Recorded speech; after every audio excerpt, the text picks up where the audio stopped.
Tribal rest হাউচত জনজাতীয় ছাত্ৰক আক্ৰমণক লৈ উত্তাল নগাঁও। স্বাধীনতা দিৱসৰ দিনা এক ভয়ংকৰ মাৰপিটৰ ঘটনা কেন্দ্ৰ কৰি উত্তপ্ত হৈ পৰিছে নগাঁও।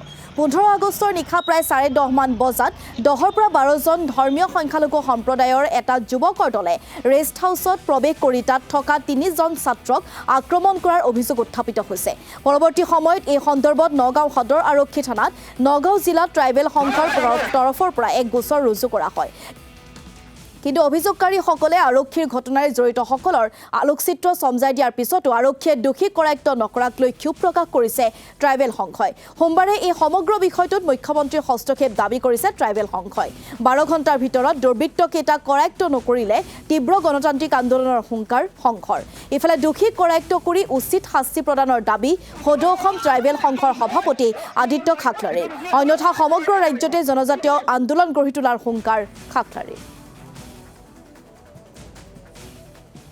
তেখেতসকলে আমাৰ যি ল'ৰা আছিলে এই ল'ৰাৰ লগত কাজিয়া পেচাল লিপ্ত হয় আৰু আমাৰ ল'ৰাক প্ৰায় তিনিজন ল'ৰা তেখেতসকলে গুলাগুকৈ পিতে আৰু পিটাৰ পাছত আমি যেতিয়া গম পালোঁ যে পিছদিনাখনে আমি লগে এজাহাৰ দাখিল কৰিলোঁ হেৰি থানাত। কিন্তু আজিলৈকে 36 ঘণ্টা পাৰ হৈ গ'ল, ইয়াত কিন্তু এজনো কালপিতক তেখেতসকলে ধৰিব পৰা নাই।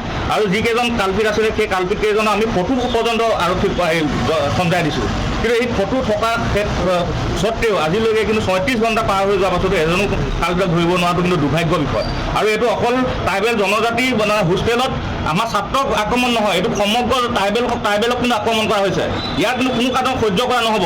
আমি অসমৰ মাননীয় মুখ্যমন্ত্ৰী মহোদয়, নগাঁও জিলা আৰক্ষী প্ৰশাসনক আমি আহ্বান জনাইছোঁ, দাবী জনাইছোঁ যাতে অতি সোনকালে তেখেতসকলে যিকোনো এজন কালপিত আছিলে কালপিতকেইখনক তেওঁলোকে কৰায়ত্ব কৰক। অন্যথা কিন্তু ট্ৰাইবেলসকল কিন্তু সমগ্ৰ অসমত কিন্তু এক আন্দোলন গঢ়ি তোলা হ'ব আৰু তাৰ বাবে কিন্তু যদি কিবা অপ্ৰীতিকৰ পৰিস্থিতিৰ সৃষ্টি হয় তেতিয়া অসম চৰকাৰ কিন্তু দায়ী হ'ব।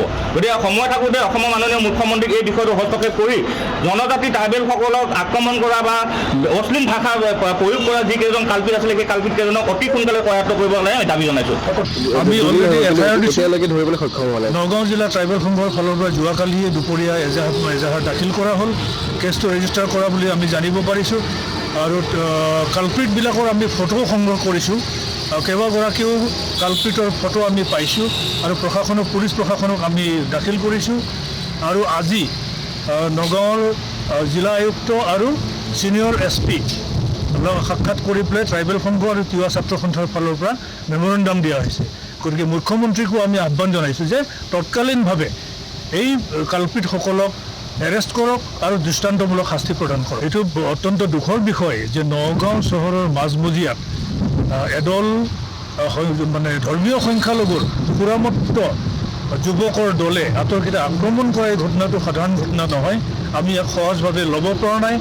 খিলঞ্জীয়া জনজাতিসকলৰ ওপৰত যি আক্ৰমণ, এই আক্ৰমণ আমি যিকোনো মূল্যৰ বিনিময়ত আমি প্ৰতিহত কৰিব পাৰিব লাগিব।